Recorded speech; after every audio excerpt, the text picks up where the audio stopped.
Hello everyone, it's Dylan from Yu-Gi-Oh! Everything, and welcome back to what will be a fun podcast discussion video on Yu-Gi-Oh! VRains. I figured a good way to kick in the new year was to gather a bunch of people from the community. I'm actually joined. This will be the biggest podcast, the biggest amount of voices that will ever be in one of my videos, including myself. We have a total of 6 people that have been involved in the Yu-Gi-Oh! Community that will be talking in this video about Yu-Gi-Oh! VRains. So I am thrilled to have them all on. I cannot wait to talk to them, hear from them, and talk to you guys most importantly, of course, in the comment section down below about what you have thought. Basically, this is just going to be a podcast on what our thoughts are on Yu-Gi-Oh! VRains. You have people in this discussion that their favorite shows are, anything from Yu-Gi-Oh! Zexal to Yu-Gi-Oh! GX to Duel Monsters to 5Ds. So a lot of different, plethoras of the Yu-Gi-Oh! Community, you can say, that will all be coming together and discussing their thoughts on VRains. And hopefully you guys will be giving your thoughts as well. So here are the 5 topics we are going to be trying to follow. If it gets a little off topic, it might. The first one being our general opinions on the show through 34 episodes.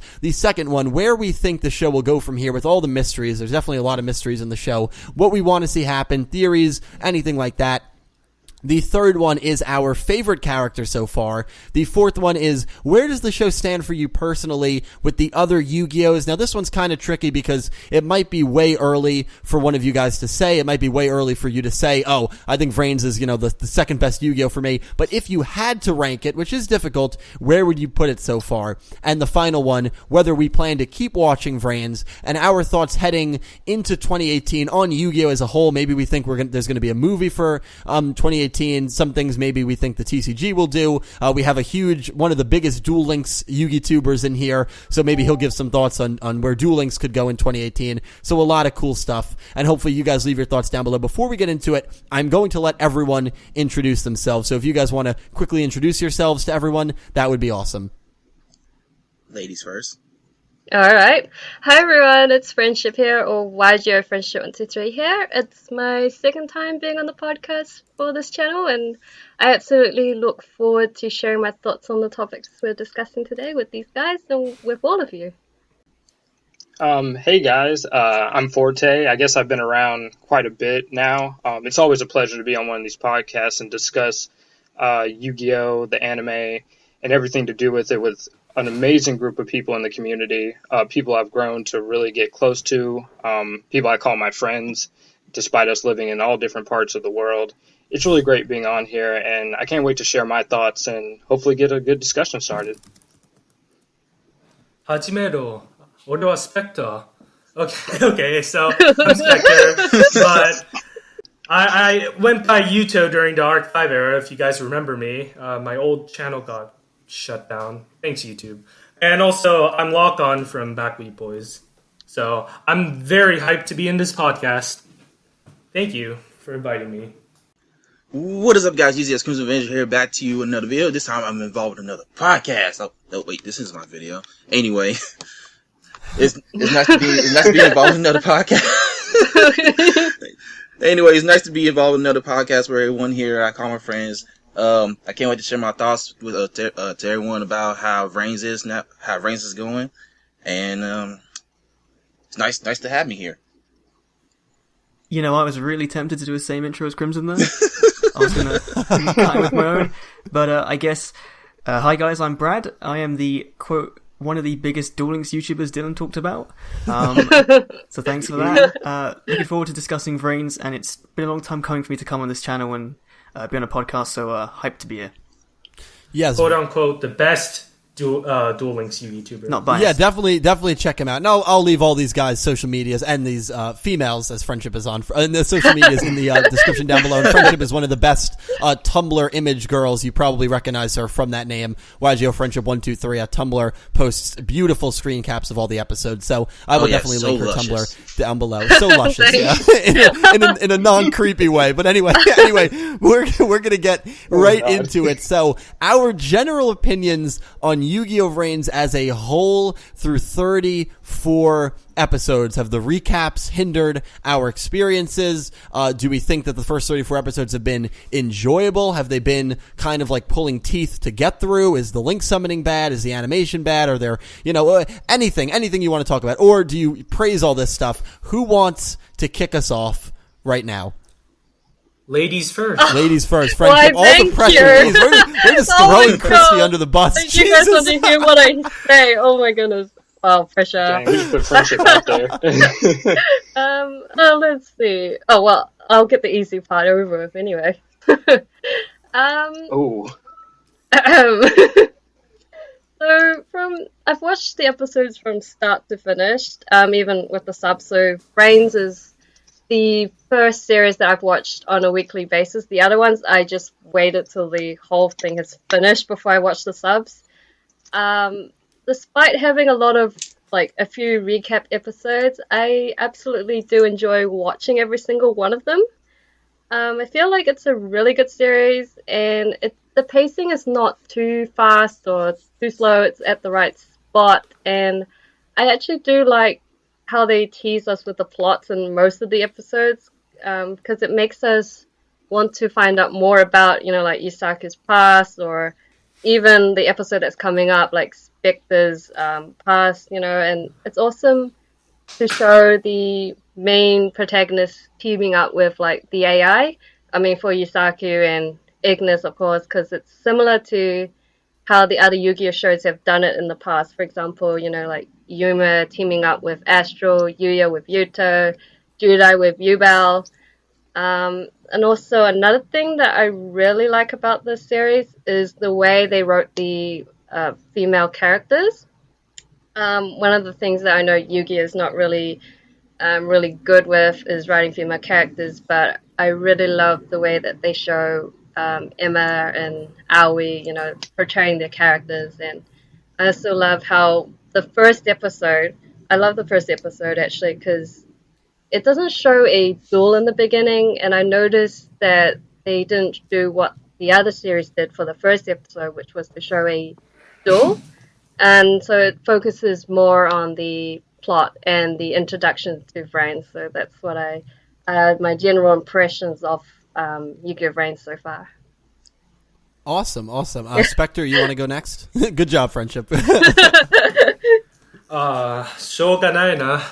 Okay, so Jesus Christ. first episode was one of my favorites because we see all the technology, the world building, and all the technology, and we also see what Yusaku is like. So that the show's first impression is basically like, hey, we're gonna actually give a F about the characters. We're actually gonna develop so you actually interact with the characters and focus on the plot, because we know you guys love the plot, and we actually do. Hardcore fans love the plot, other than some of the people who watch it for the card game. But anyways, yeah, I really love the plot on it, what they did with Kusanagi and every Yusaku, and Yusaku's past was incredibly good. Akira and Aoi, their symbolism about angel and hell, or brother and sister, how they're going to be for each other, or actually Akira protecting Aoi for each other.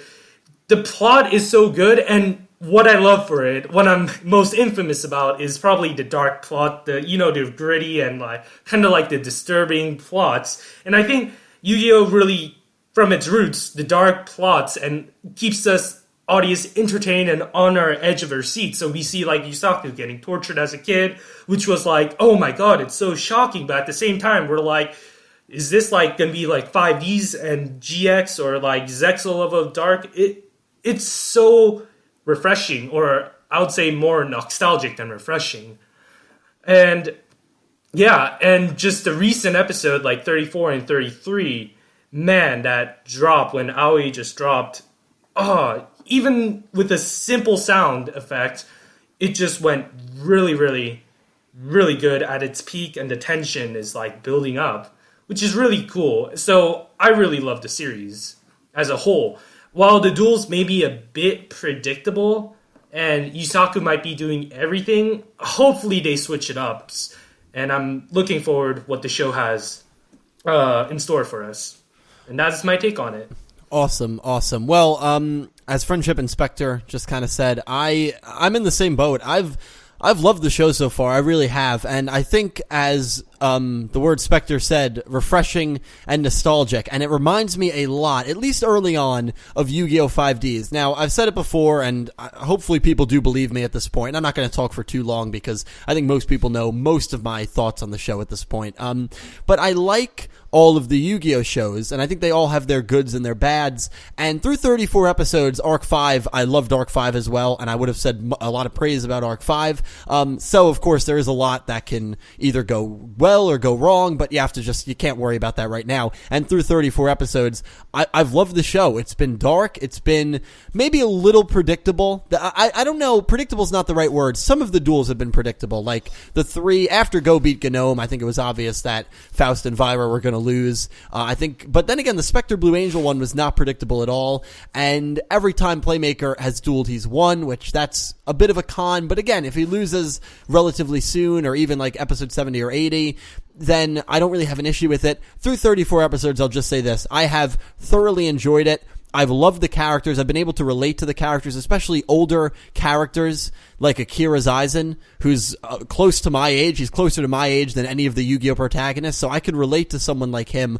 Someone probably like Spectre, who seems to be a little older, maybe Kusanagi even. So I just like the older, more mature-looking character designs. It makes the aesthetic better for me than the younger designs in Zexal and Arc 5. Not hating on those characters by any means, but it does remind me a lot of 5Ds where the characters looked older. So I think nostalgia is a great word. As Friendship hinted at, I've loved the female characters. I've just really, really enjoyed the show through 34 episodes. The recaps have really not hindered it at all for me. And, yeah, that's pretty much my take on it. And, very excited to see where the show will go from here. But yeah, those are my thoughts, summed up real quick. Yeah, I have to agree with all your thoughts thus far. Yu-Gi-Oh! VRains has really stood out to me. I really like it a lot. And going into VRains, I wasn't expecting all the things that we got. I've been pleasantly surprised. I thought VRains would be a good installment of Yu-Gi-Oh! I had no doubt about that. Based off the character premise of Yusaku and some of the other designs I saw, I definitely thought it'd be really good. But it's done some things I weren't expecting, especially with some of the plot arcs where people were in comas. And I have to say, one thing that really stood out to me in VRains is how violent some of the duels get. I remember Blue Angel in her duel against Vyra, like being thrown through a building, and it probably sounds like at this point where like Blue Angel's just really gone through it in these duels. Like she's really just been put through it. But I've been pleasantly surprised about how violent and how good the duels, in my opinion, have been. One thing I will say they did a good job on was when they changed the Link summoning animation. I think that was definitely a good idea. I wasn't too bothered by the first Link summoning animation, but this one is a lot better. I really have enjoyed it. Going through how the plot's been going thus far, I think it was Aqua Reggie on Twitter. He posted where Arc 5 was by episode 34 and where VRains is now with episode 34 with the conclusion of the Blue Angel Spectre duel, and I definitely think VRains has held its own. I think it's held its own with all the rest of the Yu-Gi-Oh! Shows, and it's done a really good job so far. I've liked the plot, I like the characters. As Dylan said, the characters such as like Kusanagi and Akira are closer to my age than the previous Yu-Gi-Oh! Shows, so that's been really refreshing to see more mature and more adult-like characters and seeing some of their motivations in the show. I have to say, I think Yusaku is a really, really good protagonist, in my opinion. And I think once he develops and gets closer to people, we'll remember him early on. And it's going to be that much of a great journey to see him be less cold and be more caring towards others and more, what should I say? How should I say it? More likely to depend on others and not put the world on his shoulders. But all in all, VRains has been really good. About the recaps, I haven't really been that bothered by recaps. If it saves the budget, then I'm all for it.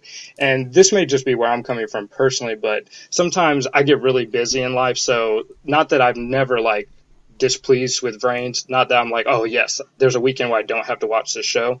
But sometimes when there's a recap, I do like it because it gives me kind of a breather, because especially when you get to an anime season and there's so many shows, I'm like, oh, okay, well, at least VRains does have a recap this weekend so I can sleep sometimes. So personally, from where I'm coming from, the recaps haven't been that big a deal. And if they save budget in the end, then I'm perfectly fine. And I think for the most part, VRains has at least tried to insert some little tidbit new in the recaps or done something nostalgic or some kind of cool little Easter egg. So I'm okay with it. I've never been bothered with it. I could understand the community's kind of like hatred. Well, I don't want to say hatred, but them not being pleased with it because it shows there's potential problems in the making. But all in all, I think it's fine. But not to talk for too long, but once again, I like all the characters. I like the plot so far. I think Yusaku's a good protagonist. As going forward, maybe a little bit more on some of the other characters, but I still think they've done a pretty fine job with them dueling and being developed. So yeah, all in all, VRains has been great so far. Cool. And well said, Forte. And just before I give it to one of the other guys, I think I've said it before. I think the people who are really upset at the recap episodes are people that are looking for a reason to hate this show. I think that's most of the people that really hate the recaps, because I don't know. I talk to a lot of people and I get a lot of comments on my videos, and I haven't really interacted with many people that have enjoyed the show and have, like, I mean, I understand hate the recaps, but hate them to a point where they say it's ruining the show for them and that they're dropping the show because of recaps. You're not dropping the show because of recaps. You're dropping the show because you don't connect with the characters, you don't like the environment, you don't like the VR aspect, which is absolutely fine. But making an excuse that you're dropping it for recaps, it's just an excuse, in my opinion at least. I don't believe anyone when they say they're dropping it for recaps. But anyway, Brad, Crimson, Spectre, any one of you guys want to quickly go? Actually, like I said, I want to add something. Right, I know. Forte made So Forte made a good point that I wanted to add about the animation. So if you remember in Arc 5, the direct attacks, you know how it was cut with a blank screen, dark black screen with just flashing lights, and that was the direct attack? In VRains, we can actually see the players, the avatar glitching. One example, the Code Talker, direct attack, Akira, and you see Akira actually hurting and flinching at the attack, and the damage like actually being somewhat like threatening it, or kind of like really, really tension feeling and stuff like that. And when Aoi like getting attacked by Vine Slasher, or even the monster battles like Vine Slasher before versus Holly Angel, or any of them, the animation, even when they're at a budget crisis, you can actually see the dedication they're trying to make on the duels being violent, and the animation is so much more refreshing. It's more than like just bunch of lasers of dragons or something like that. Like, that's the main complaint I always had. Sorry if I'm sending negative. I actually liked Arc 5's animation, but like, it feels more refreshing and new and more variety on it. And also, about the recaps, I wanted to quickly add, recaps are fine. I honestly rather if the studio took a break instead of recaps, because the studio is overworked. I heard one person criticizing the studio for recaps. They're like, "Oh yeah, hire a competent animation studio to do VRains, not this shitty Studio Gallup one." And I'm like, "Are you kidding me?" For 20 years, or 15 or 18 years, they've been going on straight with barely any breaks. And it just kind of pisses me off a bit. Like, they're criticizing the studio for doing their work for 18 years with barely any rest. And we can also see each series, they went consecutively, not even a year break. So, rather, I wish they were on break and had more breaks, rather than putting more episodes. But, of course, Konami overworks them because card games sell money. Yeah, but sorry to sound negative, but that was what I wanted to. It's also, as I think Crimson just said, it's the whole anime industry. The whole anime industry is in a really bad spot right now. So right. You know, you have to just understand that. But well said, Spectre. Crimson, general impressions, then we'll hear from Brad, and then we'll move on to the next topic. Okay, for general impressions of VRains, it's like, well, for one, I gotta get out the way the world building. Like, Den City, first time seeing it through in the first episode, it blew me away. The way how the sun rises, it just shined it made the colors of the buildings and shine. It was dazzling, and I like it when I see. I like sceneries that way, and it reminds. Plus the city is realistic, just like how you'll see Domino or Neo Domino City. Other cities like the ones in Arc 5 and Zexel, they don't seem too realistic. They seem more futuristic than the others. GX, on the other hand, I really didn't get to see that much of the world building, because in the GX setting, you just see more of the school setting and then the dual spirit world. So overall, I love how Den City is designed, and it looks more realistic to those like New York or however you want to put it. Now for characters, I gotta get this out of the way. For characters, at first I did not like Blue Angel.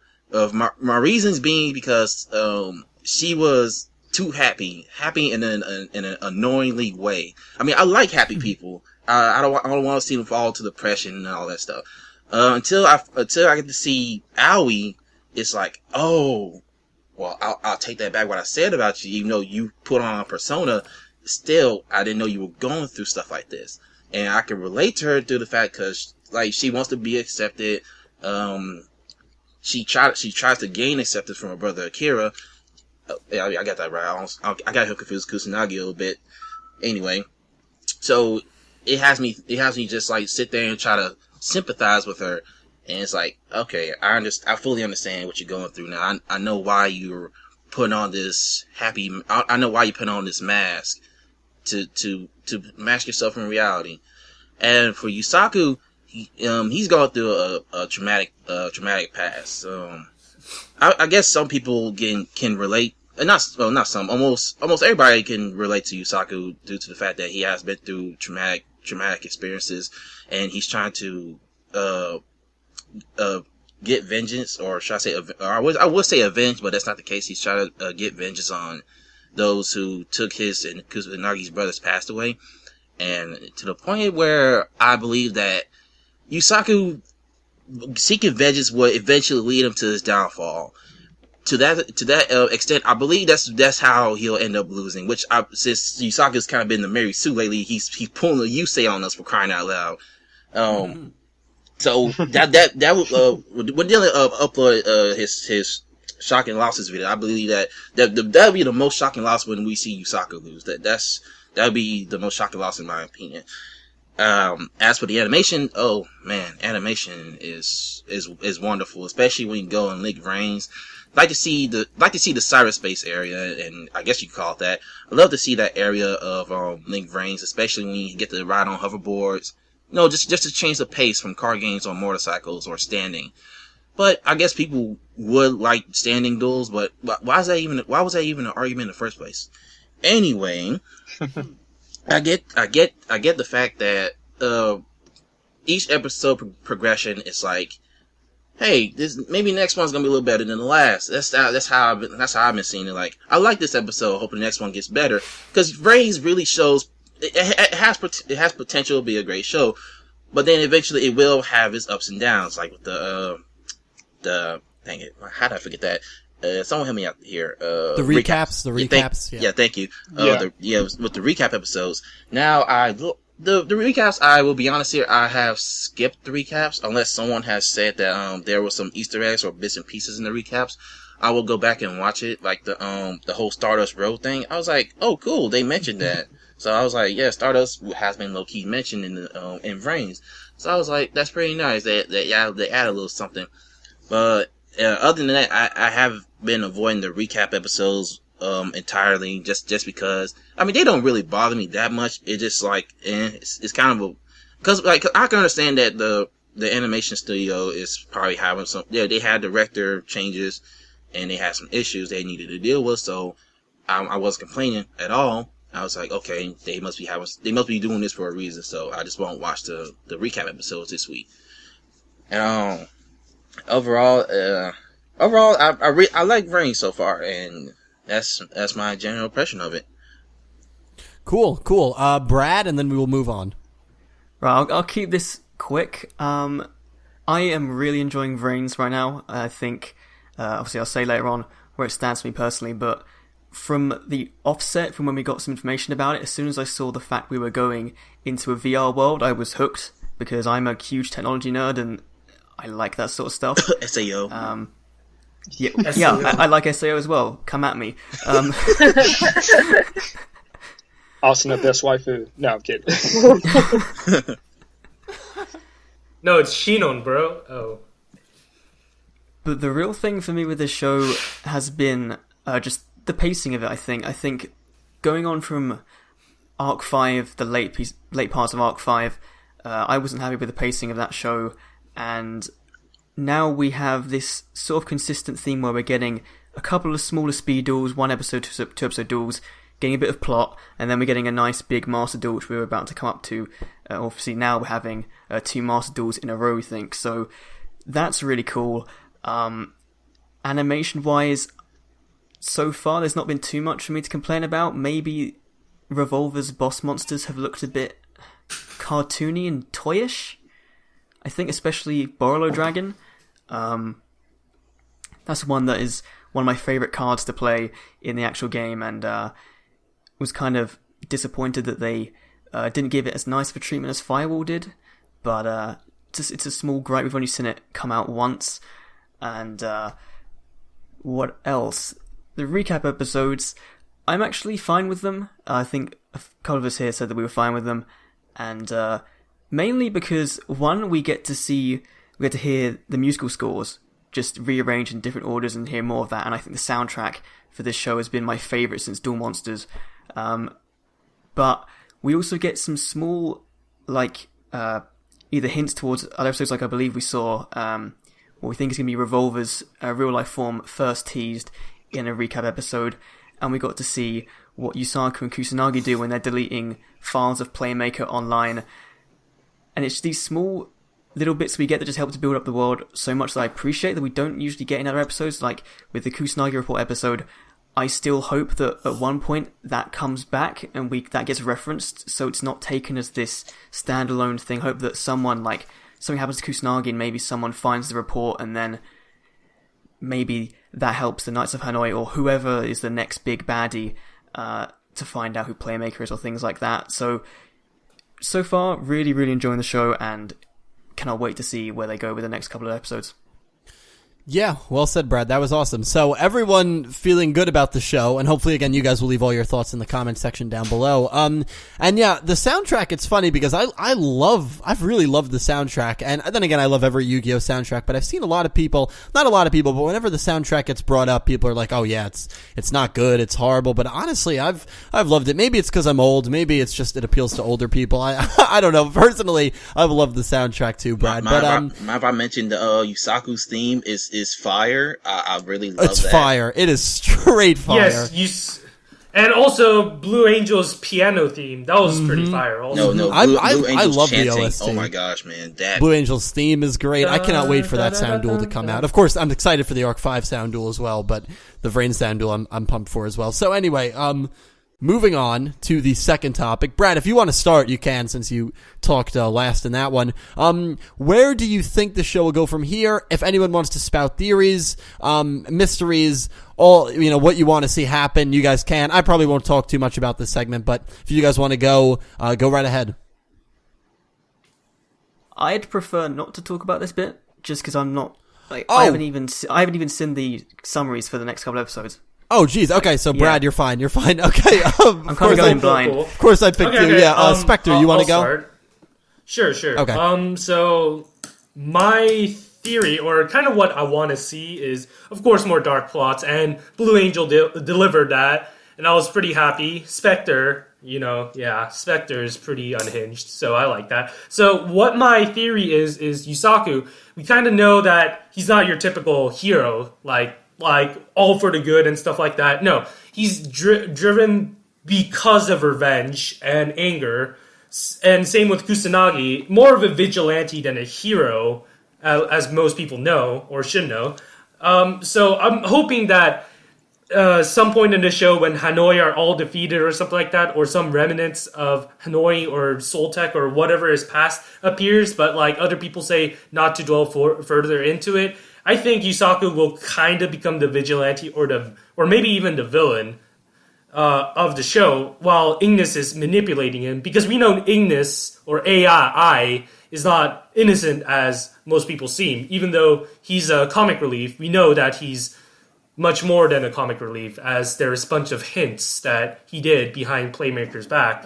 While Playmaker might not suspect him or suspect him, but I'm kind of hoping that we see more of the vigilante Yusaku, because he's a bit different than all the protagonists. We know he's driven because of revenge, while other protagonists are like, never base your actions on revenge or hate or anything. But no, Yusaku's whole motivation is based on revenge and anger. So that's what's so refreshing about it. So I'm hopefully we see more of the vigilante side, not more of the hero side, because we know that Yusaku did break laws. He broke in someone's houses. He hacks daily, so he could get arrested for that. So I kind of want to see that kind of aspect more, and I think we will see it. But if not, that's fine.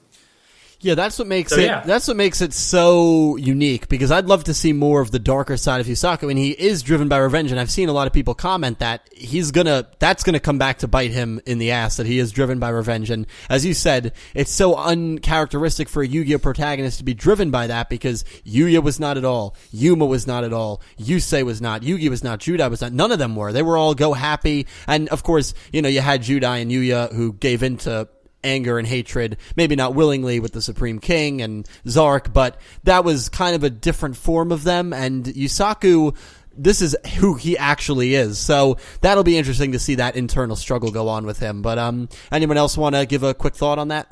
I would like to say like something in one episode involving Yusaku's duel with I can't forget his name. But anyway, Ignis, I believe he's hiding something. Oh, Faust. Yeah, right? Yeah. When Yusaku was doing Faust, before he defeated him, Faust is about to tell Yusaku something, but Ignis just interrupts him, and just tell him to just go ahead and beat him.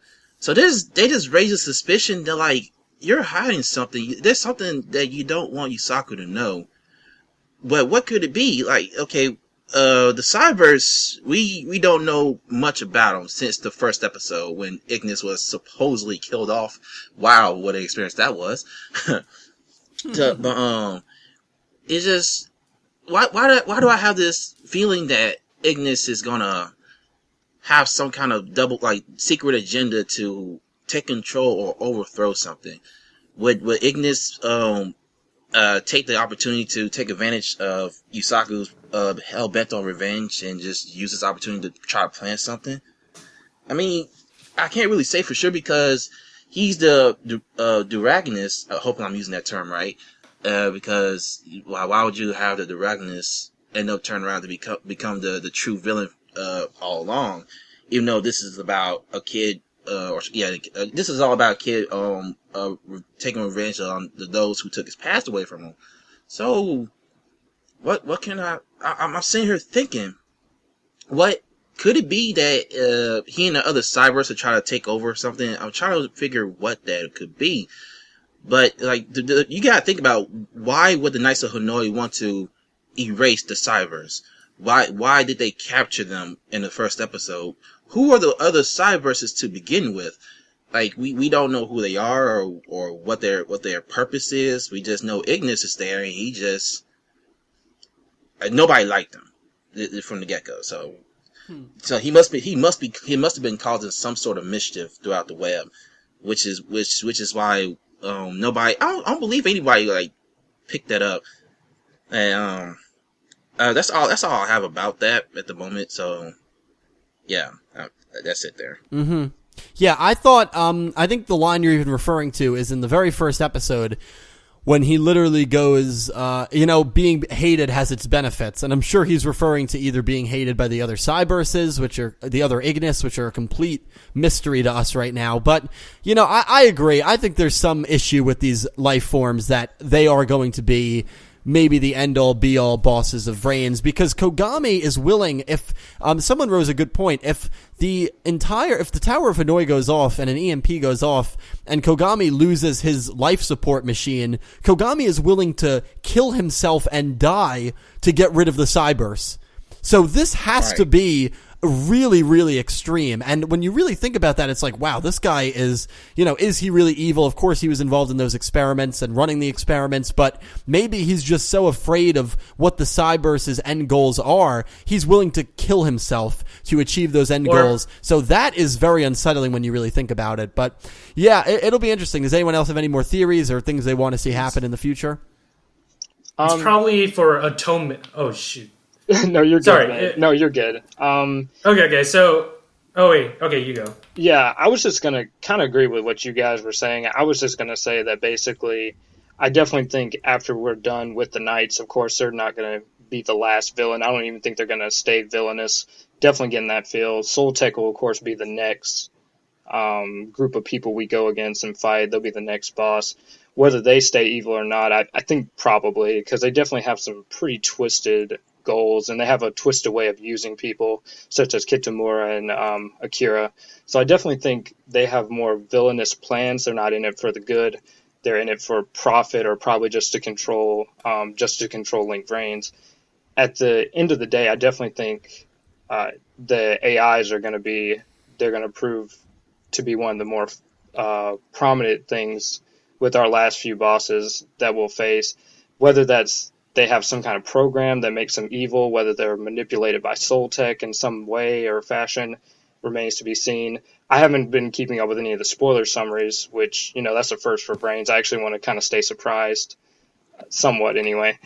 But I definitely think there's more to them than meets the eye, and judging from the way I was acting in Yusaku's duel against Foss, I could definitely see him being the end villain, possibly, whether that's from him being manipulated in some way, or maybe that he actually has his own motivations. It's hard to say, but definitely don't think the Knights are going to stay evil, and I think most people kind of feel that way too. But that's kind of all I think how I think things will go down and what I expect from it. Cool. Yeah. I agree. I mean, the Soul Tech, they're going to be the next guys. They have the chess pieces. Those are 6, assuming the king and the queen chess pieces are going to be, interesting, not interesting, but characters. Those are 6 more characters that we're going to learn about. So Soul Tech was the one who ran these experiments. It seems like the Knights are a group of people that banded to get revenge on Soul Tech, because if the Cyberse goes down, what's the company that, deteriorates most from it? Soul Tech. So this is a group that's going after Soul Tech for whatever reason, and I think the reasons at the end of the day are going to be more maybe heroic than people think. It's just the means of getting to that end goal are not legal and very destructive. But that's honestly what I believe. So, I guess we'll move on to the next segment if everyone is good, and hopefully you guys will leave some theories down below. And we are going to get started on the next segment with our favorite character in Yu-Gi-Oh! VRains, and we're going to start with Crimson. So, Crimson, what is your favorite character so far? Through 34 episodes, which obviously it could change a lot by the end. Cough, cough, we're around the time where, Yuto died, so, that was a favorite character for not to give anyone flashbacks, but that was a character that I love. I'm only saying that. No, this is Vietnam flashbacks. Look, I loved Yuto, and by the end of the show, he was still one of my favorite characters in my top 10 Arc 5 characters, but let's be honest, he deteriorated a lot because he just disappeared. So I'm saying it can change a lot between now and the end. So 34 episodes in, sorry to give flashbacks to everyone. Crimson. I had to suffer because I know. If I choose a character, I have to stick it throughout the series. I had to stick with Yuto, even though he was almost non-existent, which I hated. Crimson, who's your favorite character so far? Okay, if you can see the expression on my face right now, you should know who that is. All right, so Emma Basho. That's Emma Basho? Yes. Oh, yes. The fan service. Oh yes, the thigh service, real deal thigh service right there. Well, why she's my favorite is because not because she's a female. Well, of course, guys like girls. It depends on the person. Anyway, overall, she's what all can I say to describe her? Let's just say that for those who are fans of Sonic the Hedgehog, Dylan Senpai and Forte will agree with me also that she has the Rouge. She has the Rouge feeling. Oh yeah, yes. Absolutely. Oh yeah. Yeah, for the fact that she's a smooth talker. Like I could just sit there and listen to her. It's just if she'll probably like take my wallet without me even realizing it. I'm more I'm more sure she's more smooth in other Ooh. aspects. Okay. Any- Demonetized.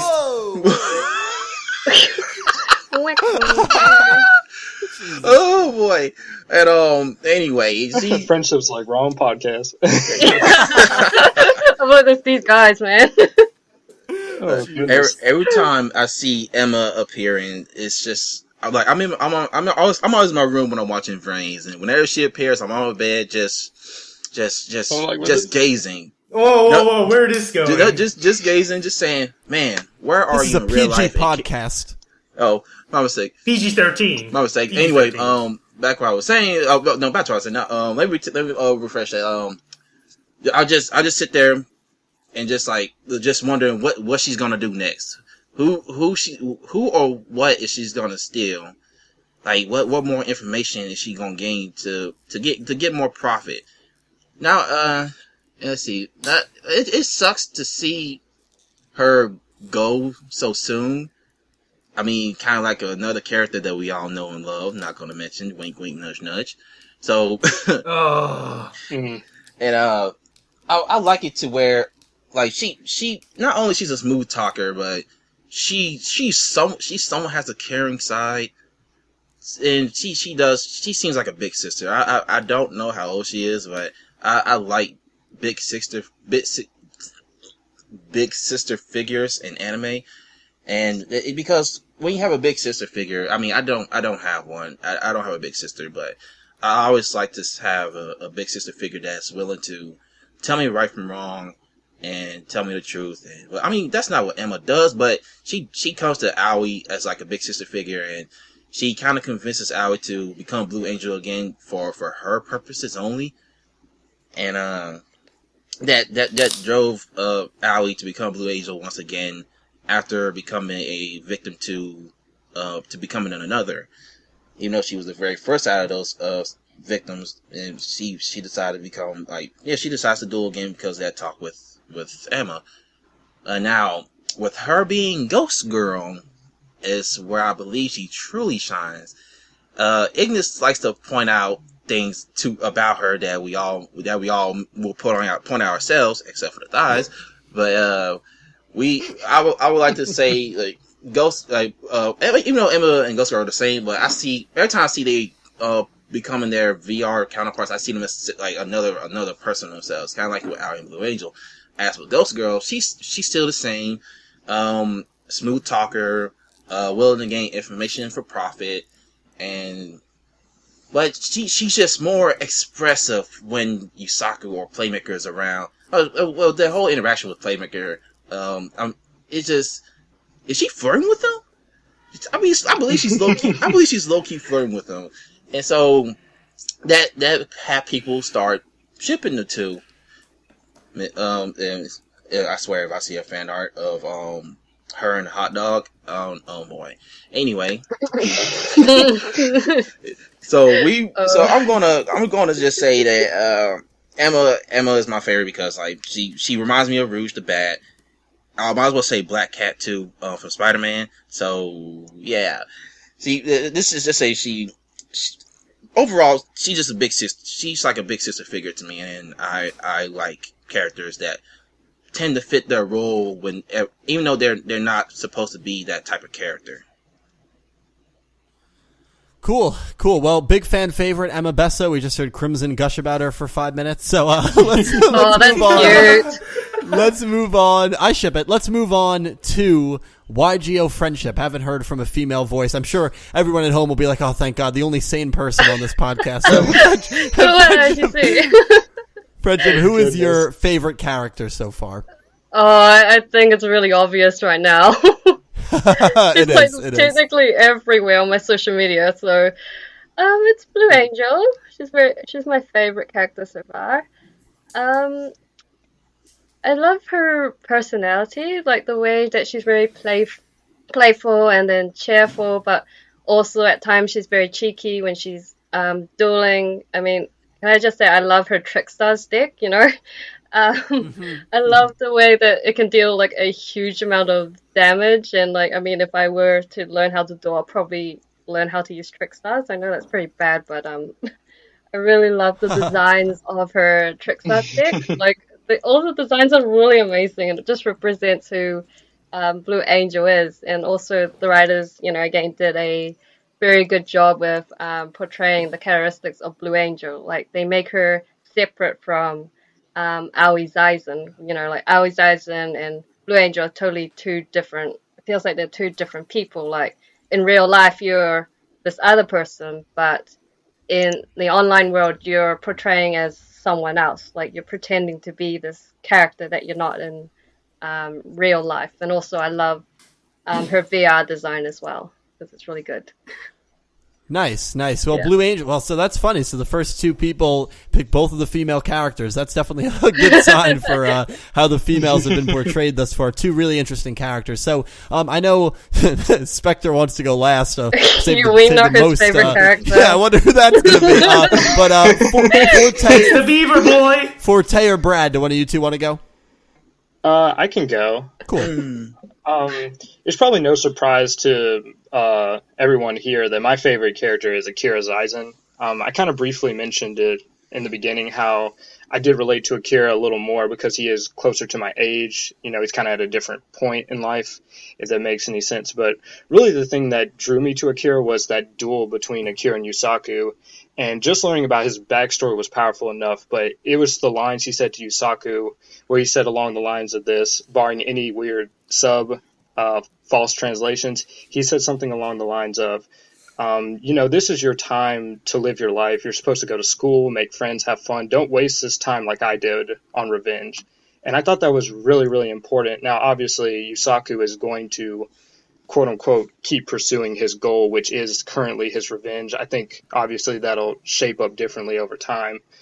But I just like this whole speech from Akira because if you think about it, because of the circumstances of Akira and his sister losing their parents at such a young age, he lost like his childhood and his adolescence and early adulthood to working for basically the mafia. I mean, it's such a really depressing story. And I know some of you guys on the podcast and a lot of you at home, like our parents told us when we were in high school and like even when we were in college, that time frame, that these are the most fun times of our lives. These are when we're supposed to make friends, go out and have fun, and we're supposed to have some responsibilities, but we're supposed to have this like kind of carefreeness and lack of responsibility. And then when we become adults, it's when we like work and do all that kind of stuff. So just hearing this from Akira, this like, I'm going to do this because I've already lost it. I'm already an adult. Let me take care of this for you. Go out and have fun, enjoy your life. And that's what he really wants for his sister Blue Angel, or I should say Aoi Zaizen, but you guys get the point. It's not that so much that he didn't want her to be a charisma duelist at first, and it is somewhat he didn't think she could take care of herself because he's been doing it all this time. He still sees his sister as really, really young, but he also didn't want her to have stress or get hurt because this is the point in her life when she's supposed to be stress-free. She's supposed to be happy. Of course, little did he know she wasn't, but kind of going back to where I was talking about his motivations, I just like that part of Akira, that protectiveness. And that speech he gave Yusaku, I think really resonated with me, and I thought it was one of the most powerful speeches we've had in VRains. It was really short, and obviously at the end of the day, Yusaku did win the duel, and he's going to do his own thing. But I just thought the personality of Akira and the way he goes about life and his motivations was really good. I was worried I would hate him at first, that he would be a jerk. He just kind of had this pretentious feel to him at first, but no, he's a really, really great character. It was a little overprotective of Aoi at first, but he's kind of grown to be less protective. I guess after this last duel, I don't know if he'll regress after that, but he's my favorite character. I hope we get to see him duel a little more. I was hoping that this defeat from Spectre would get him into the VRains and he would fight Spectre, but I kind of understand where they're coming from, judging from the episode preview, that Spectre may be one of the children from the incident, so it would make more sense that Yusaku should duel him and probably defeat him and learn more about his backstory from that way. But yeah, Akira's my favorite character for those reasons. I just really like his character, his personality, and a lot of his motivations. Cool. I will go next. That was really well said, Forte. I will go next, and then we'll go to Brad and then Spectre. And I'll be a lot quicker because I think Forte said it probably better than I could, but I'm gonna agree with Forte. It was close between three characters, Naoki. I know, that's who I think a lot of people here thought it was. Naoki's up there for me, not even in a joke way. I really just can relate to him well. Yusaku is up there. I've loved Yusaku, but Akira is my favorite character thus far. Someone who, he's 26 years old, so I'm 23, so I'm actually within 3 years of him. So I feel like I can understand him pretty well as someone who's probably about to graduate college and as someone who has, just dealt with, I don't want to say a lot of things, but dealt with things in my life. And I just feel like Akira did things that I couldn't even imagine having to go through at the age of 16 years old, that I know people have had to go through.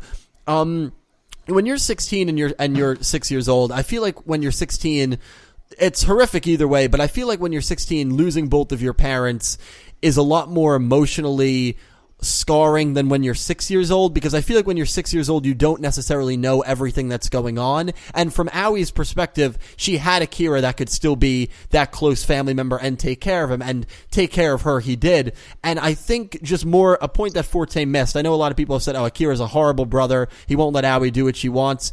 But he's someone who had absolutely no emotional support. Who gave him emotional support when he was 16 years old and he needed it most after both of his parents died? So the fact that it shows that he doesn't really understand Aoi and the emotional drainage that she's going through when he sacrificed everything to take care of her for his entire life, instead of making friends, instead of being a normal kid and living life and living just a happy, fun life.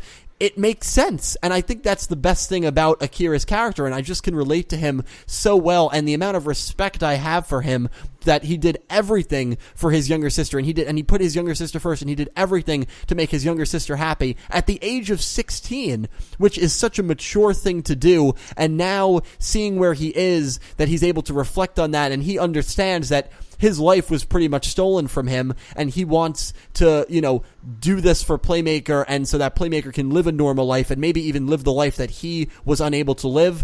I think it's so deep. I love Akira's character. I want to see more from him. I think everything he does makes sense. No, I don't agree with it, because Aoi is a character who I also love, who needs emotional support. But the fact that Akira can't give her that emotional support and doesn't understand it, it makes perfect sense to me. The guy was 16 at one of the most important age of development, and he lost both of his parents in a car accident. That is, I can't even begin to imagine what that was like. So Akira, amazing character, amazing depth with him, and he is my favorite in VRains so far. So me and Forte agree there. Brad, if you want to go next, it's all you. Well, Crimson and Friendship didn't mention the only female characters in VRains.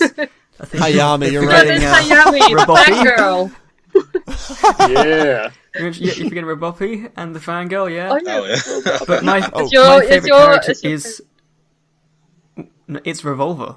Revolver's good. Okay, that's a good one. That's a good one. Probably one of the first...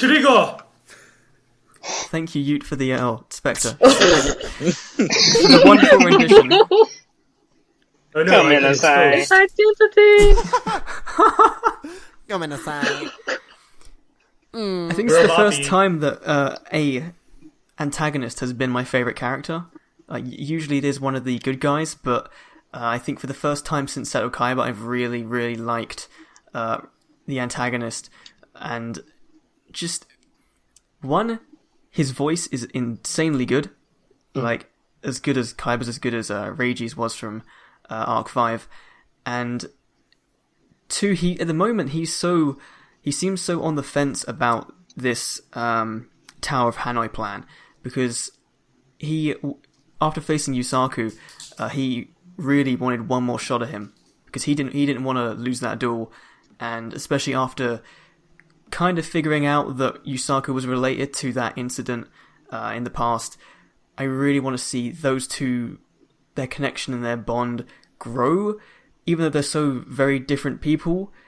And there was one line in the show that really made me like Revolver from the moment I saw him, and that was the one where he said that the internet world is for fiction, and he wants to snap people out of that fiction, and that was a really deep line, I think, for Yu-Gi-Oh! And for, talking about current real world affairs, because we are so invested in online, and right now we're sitting in Discord doing this call, and it is very relatable to today, but Revolver just has some of the best monsters, some of the best attack names, and I really just can't wait to see how they manage to write him back into the plot, because right at the moment we're getting Spectre, and we're getting Spectre for about 6 or 7 episodes, which is about what we had Revolver for in the first 13 episodes.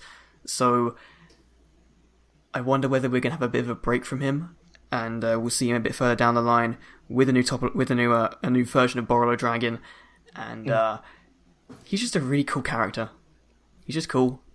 He is, and Revolver is just one of those characters, and you said it well, Brad.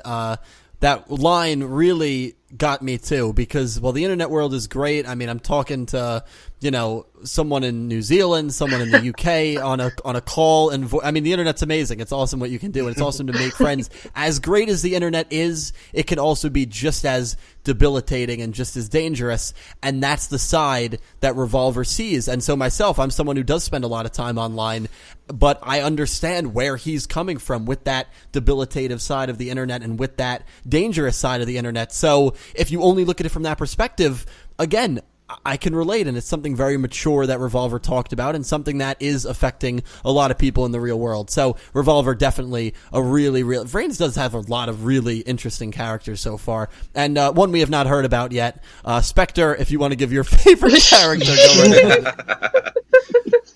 Yeah, Revolver is probably like internet was a mistake. I'm pretty sure he would be like that. And yeah, Brad, yeah, I love Borrello Dragon and stuff like that. I really like Volits. But of course, my I wonder who it is. What my name is. I wonder who it is. It's probably right? The Beaver Boy. What is his name? Naoki. Oh yeah. Oh right, it's Spectre. Of course. Oh, mind blown. Okay, cool. Yes, everyone is trash. Oh shoot. Why would I like this character? Why would I like Vector 2.0? Or why would I like Divine something? I don't know. Divine was so messed up. Whatever. Okay, so Spectre, why I love him.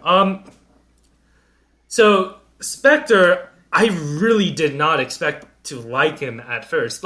So usually when I pick out favorite characters, it's who I relate the most. And Spectre's dialogue is pretty much really overly dramatic and dark, and she's like taunting him, but at the same time there are hidden truths to it.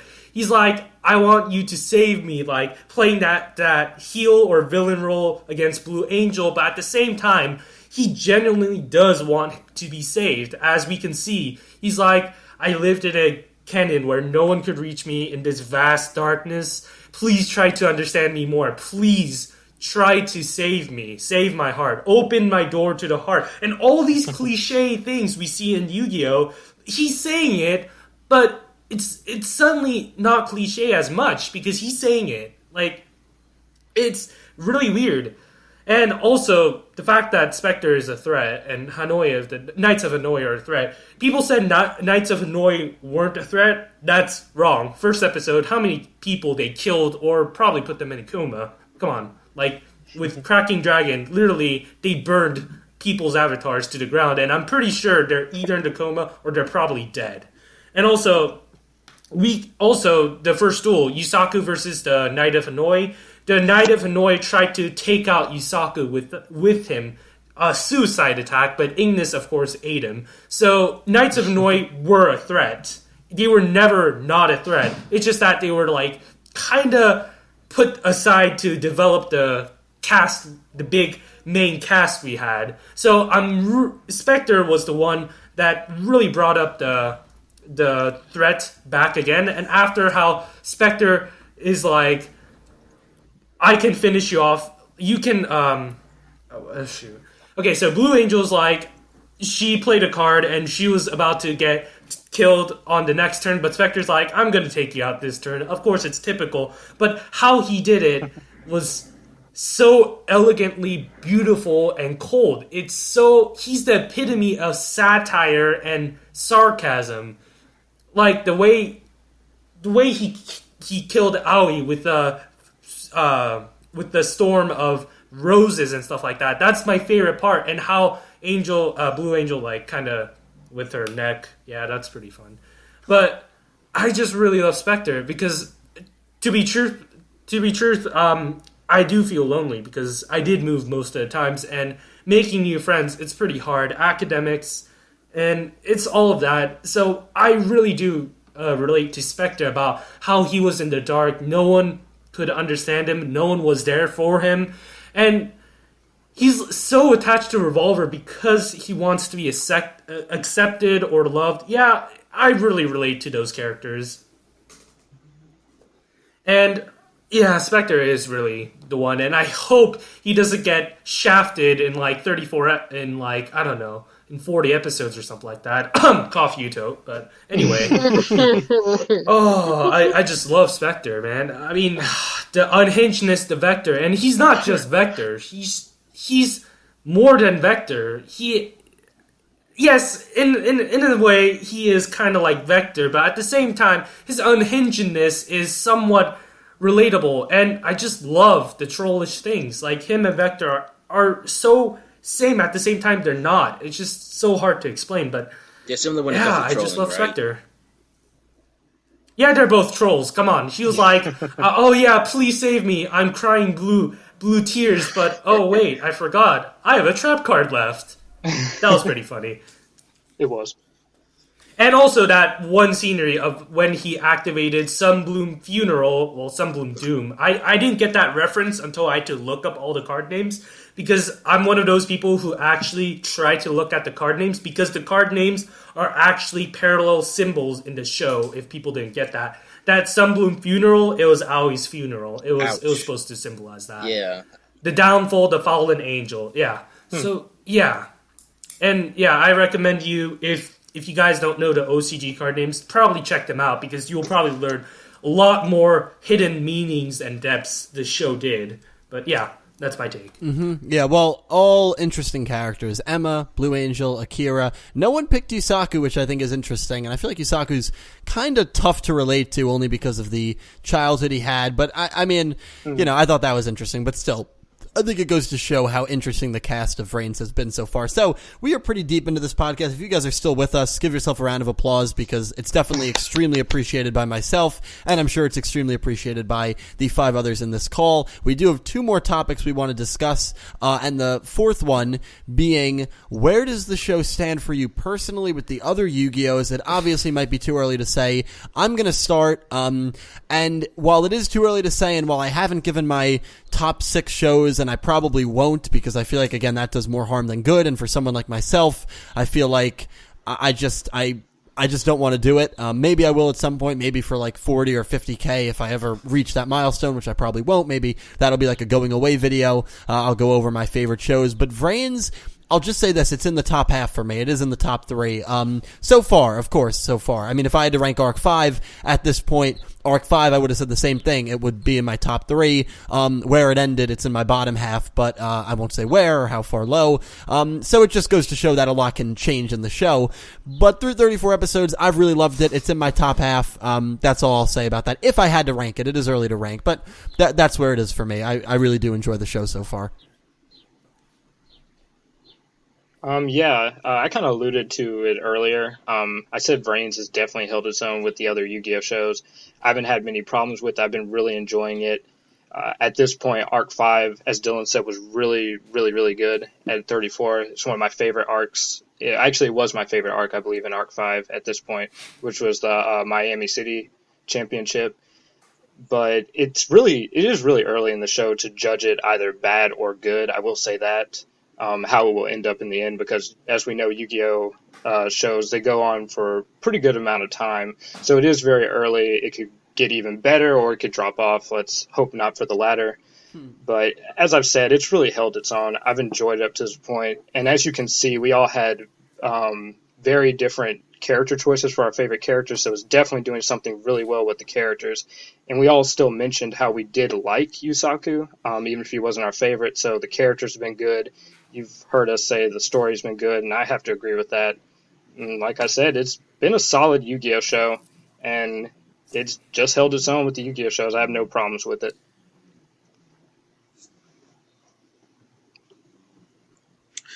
Okay, so I'll go next. So Oh, wait. Do you want to go? Yeah, I can go. I know who's. Okay, sure, Crimson, you can go. All right, to get this out of the way, I had no problems with Arc 5. So I'm not trying to throw no shade at Arc 5. Arc 5 is pretty decent, along with the other series. But if I had to put VRains in the ranking, I put it at least my top 3 next to Zexo and 5Ds.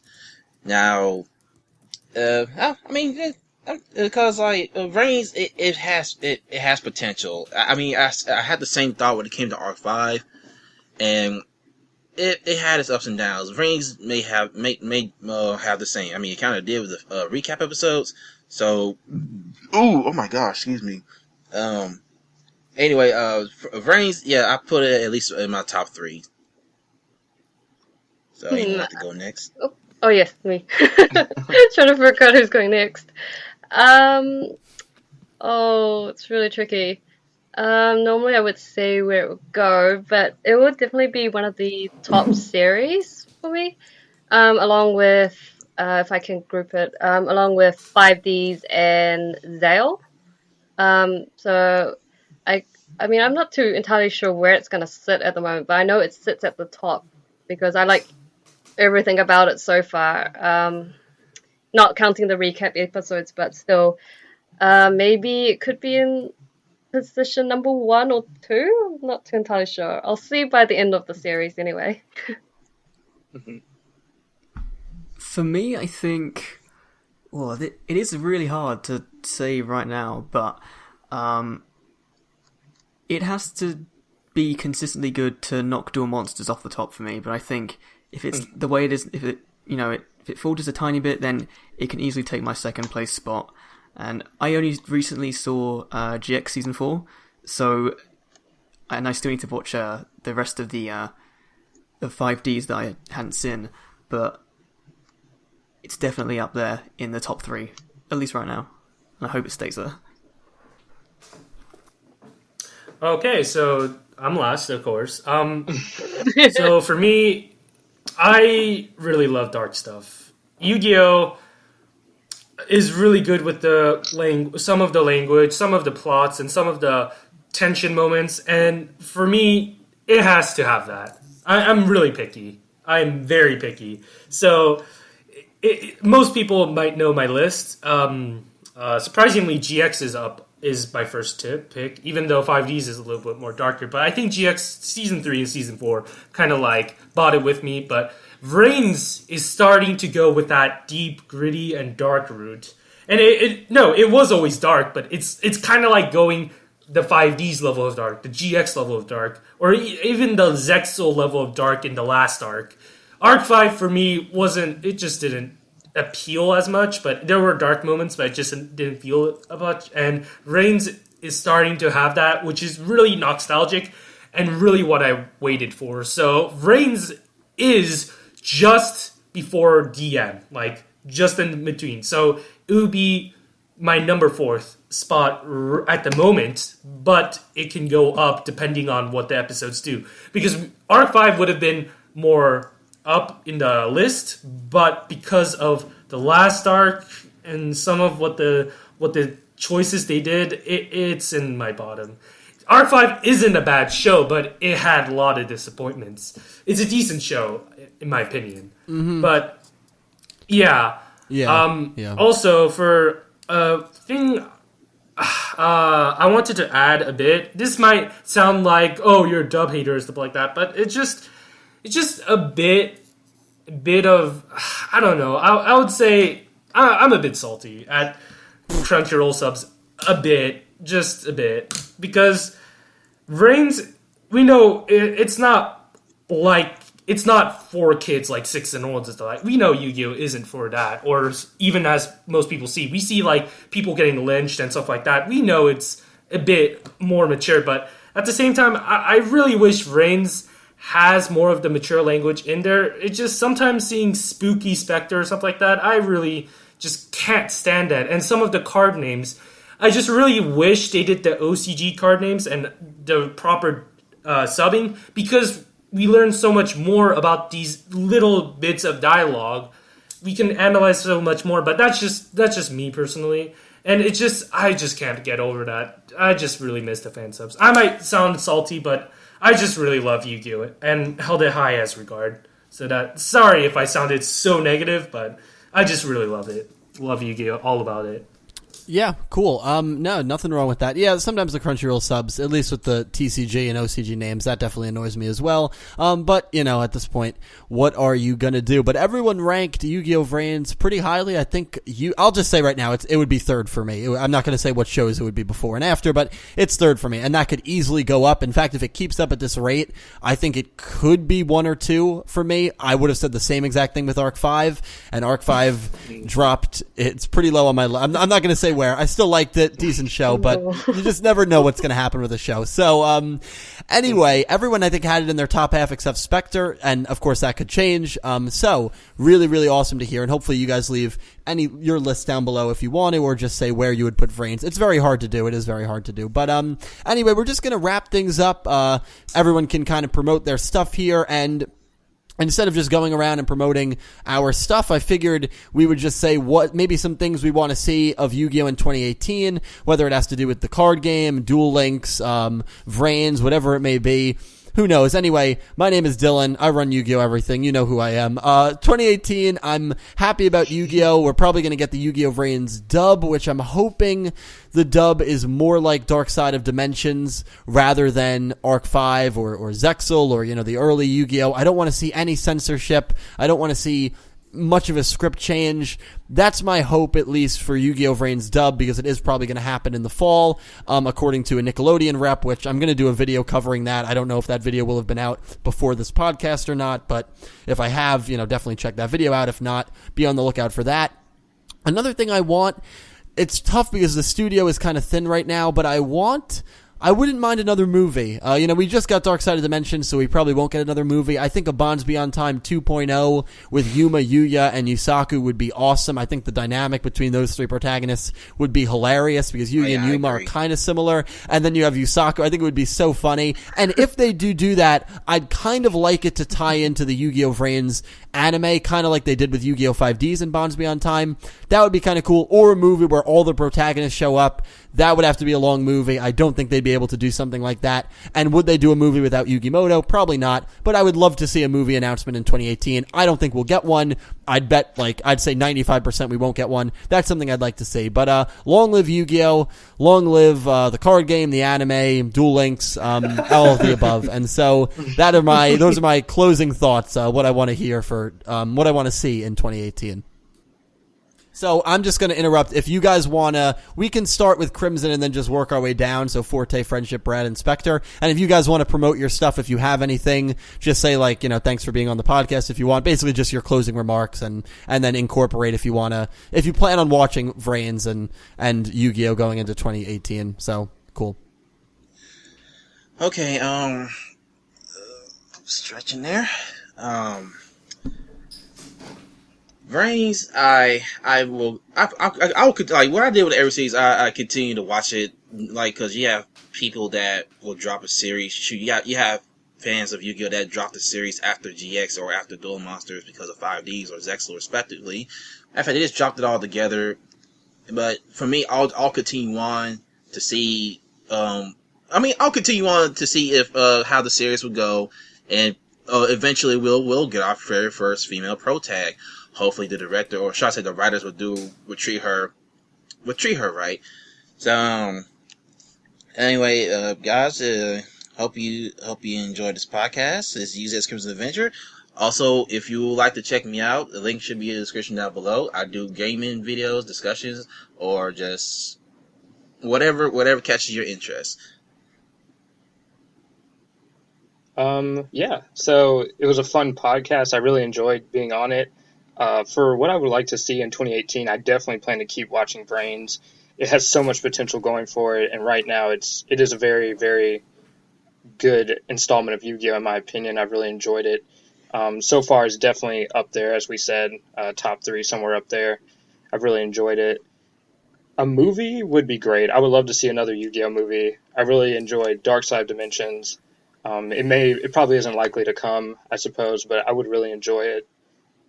Other things I want to see going in 2018 with VRains, I definitely want to see more interaction from some of the secondary characters. They've done a good job so far bringing them into the story and kind of keeping them relevant. Definitely want to see a little more interaction. I'm sure we'll get that. They've written the characters really well, as I've said. But yeah, those are basically my thoughts for 2018. Once again, thank you guys for having me on the podcast, or thank you, Dylan, for having me on the podcast. Thank you, everyone, for participating and telling me your thoughts and all that stuff. I guess you guys can follow me on Twitter. It's Forte. Goodness, that sounds it sounds ridiculous. But yeah, it's all that was available. You couldn't just get Forte. I even tried some other stuff, but wait, hold on. So if you feel like following, Forte. Sorry to interrupt, but wait, that's an I? I thought that was an L, my dude. No, it's a capital I. It's 2 capital I's. But yeah, so. Yeah, feel free to follow me if you guys are interested in Yu-Gi-Oh! And anime content. Once again, it's always a pleasure to be a part of the community and talk about Yu-Gi-Oh! I'm glad that I found a group of people I can talk about it with and, people I call my friends, all that good stuff. But yeah, that's my thoughts for 2018, and thanks for listening. Absolutely. I'm definitely gonna continue watching VRains from till the finish. Obviously because I need to keep up with it and because I do screenshots every week, so I'm definitely watching the subs every week, and then I'm definitely watching the Raws as well. I would love to see more, as others have said, more interactions from other characters. Hopefully we see Byra and Faust and then even Gnome as well coming back, and also, don't forget about Naoki. I mean, he did it really well. He did a really good episode, I laughed so much during that episode. I mean, and just for them to, maybe add in some more plot, more twists and turns in it, so, we don't get all the answers too quickly. They just add in a little bit more mystery and stuff, and seeing how I know there's 2 lost incidents, how they relate. I want to see that as well. And also, hopefully we see Emma Besso again. Hopefully she's not gone for a very long time. And I'll be looking forward to watching the duel between Playmaker and Revolver, for him to stop the Tower of Hanoi. And as we can find me, I'm found on 3 different accounts. So I've got Tumblr, I've got Twitter, and then I've got YouTube. So I've got 3 of those. My main account is Tumblr, where I upload requested screenshots. So it's found at the YGO Friendship 123. For Twitter, I normally tweet a link to the set of requested screenshots every week. So for example, I'll be VRains episode 1. And I also write short reviews of each episode on my Twitter as well. So I think my Twitter is found under YGO Friendship because I couldn't fit the last digit on my name, so it had to be cut short to YGO Friendship, which is unfortunate because I was not consistent. I was this is not working. And my last one would be on YouTube. So I do upload Yu-Gi-Oh! AMVs. So there's AMVs for Zale, Arc 5, and then Brain, so you can definitely see where I've progressed a lot with that. And also thank you to you, Dylan, for hosting an awesome podcast. It was a lot of fun. Again, I really love coming on here again, sharing out my thoughts. So, with all of these guys, since I know them since February, I believe. So you can check me out on all 3 of those accounts if you want. Okay, so obviously I plan to keep watching VRains throughout 2018 until the very end. It's one of my favourite shows to watch right now, and it just needs to continue being the way it is, I think. Right now I'm happy with the episodes we're getting. If we do get a bad episode, it's not terrible. There's plenty of other Yu-Gi-Oh! Shows that have had really poor episodes, but all the episodes I think have been of at least a consistent quality, and as long as they continue that, I think I'll be happy. With Duel Links, because I'm a Duel Links YouTuber, just keep doing what you're doing. I think that's the general gist I have for 2018 for Yu-Gi-Oh! Is keep doing what you're doing, give us a few surprises. Of course, a movie would be great, but I don't think that would happen until we hit another big anniversary for the show. And yeah, thanks to Dylan for, of course, hosting this podcast. Again, for everyone in the call right now, it's been really fun talking with you guys about VRains. And you can follow me on Twitter or on YouTube /ItsBradazHD for more Duel Links content. And yeah. Okay, so yeah, a couple of things I want to point out. The VRains dub, I am not looking forward to that after what the Arc-V censorship is. Okay, so for people who think I hate the dub, I don't. Gundam 00 dub, Full Metal Alchemist dub, and some other dubs, they're really good. Like, the dubs are on point. Forte would know, since I watched the dub good. With him. It's really good. Yeah, it's so good. But yeah, if it isn't Funny Animation or Viz Media or some other good dumb company, go away.